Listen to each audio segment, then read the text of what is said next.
Merdeka, salam sebangsa dan setanah air. Selamat bertemu kembali dalam channel Sejarah Perjuangan Anak Bangsa.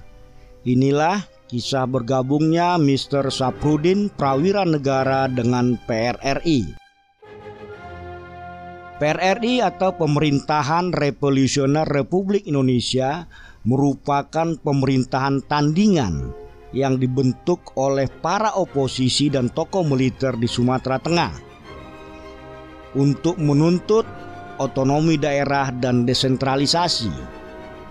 Merasa tuntutannya tidak ditanggapi, Ahmad Hussein mendeklarasikan PRRI pada tanggal 15 Februari tahun 1958. Namun pergerakan PRRI ini hanya berlangsung singkat dan dapat ditumpas oleh pemerintah pusat dengan mengerahkan kekuatan militer terbesar yang pernah tercatat dalam sejarah militer Indonesia. Pemerintahan Revolusioner Republik Indonesia atau PRRI merupakan gerakan oposisi yang tumbuh dari rasa ketidakpuasan atas perlakuan pemerintah pusat. Tokoh militer dan tokoh sipil di Sumatera Tengah merasa kecewa dengan ketimpangan pembangunan antara Jawa dan luar Jawa. Pemerintah daerah meminta diterapkannya desentralisasi dan otonomi daerah. Tuntutan itu semakin nyaring terdengar pada saat reuni divisi Banteng di Padang yang berlangsung pada tanggal 20 sampai 25 November tahun 1956. Reuni dihadiri oleh 612 orang veteran. Pada reuni tersebut lahir sebuah kesepakatan yang dinamakan Piagam Banteng. Dalam Piagam Banteng terdapat beberapa tuntutan, diantaranya menuntut perbaikan kepemimpinan nasional dan kepemimpinan angkatan darat, menuntut adanya komando pertahanan daerah, dan menghidupkan kembali divisi Banteng, serta penghapusan sistem pemerintahan yang terpusat.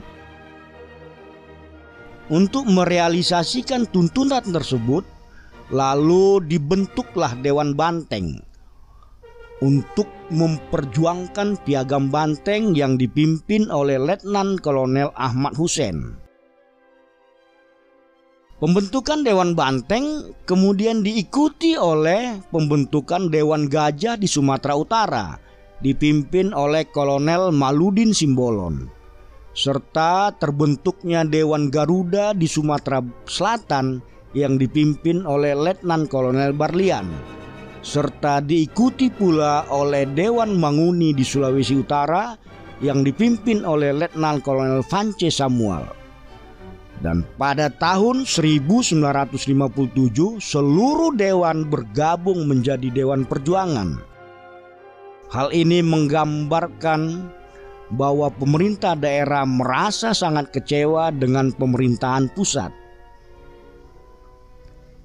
Pada Januari 1958 berlangsung pertemuan di Sungai Dareh yang dihadiri oleh pimpinan setiap militer di daerah dan didukung oleh tokoh sipil. Di antaranya terdapat Ahmad Hussein, Maludin Simbolon, Barlian, Vance Samuel, Zulkifli Lubis, Dahlan Jambek, Muhammad Nasir, Saphrudin Prawira Negara, Burhanuddin Harahap, dan Sumitro Joyo Hadikusumo.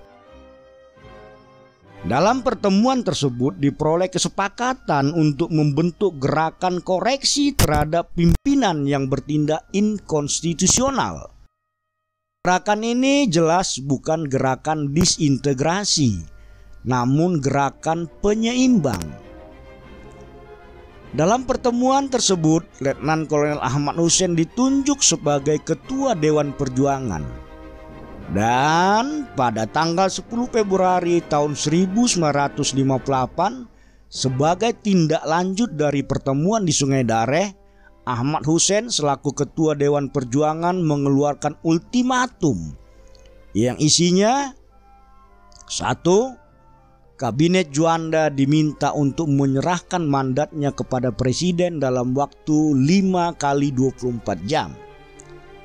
Presiden diminta kembali kepada kedudukan konstitusionalnya. Ternyata ultimatum PRRI tidak digubris oleh pemerintah pusat. Malah sebaliknya, Letnan Kolonel Ahmad Hussein dan kawan-kawan dipecat dari Angkatan Darat. Pada tanggal 15 Februari tahun 1958 bertepatan dengan batas akhir ultimatum, Ahmad Hussein mengumumkan berdirinya pemerintahan revolusioner Republik Indonesia sebagai pemerintah tandingan di Kota Padang. Sebelumnya, Mr. Saprudin Prawira Negara juga telah menyampaikan tuntutan yang sama seperti yang disampaikan oleh PRRI. Karena pembentukan Kabinet Juanda dianggap melanggar Undang-Undang Dasar yang berlaku, yang saat itu berlaku Undang-Undang Dasar sementara.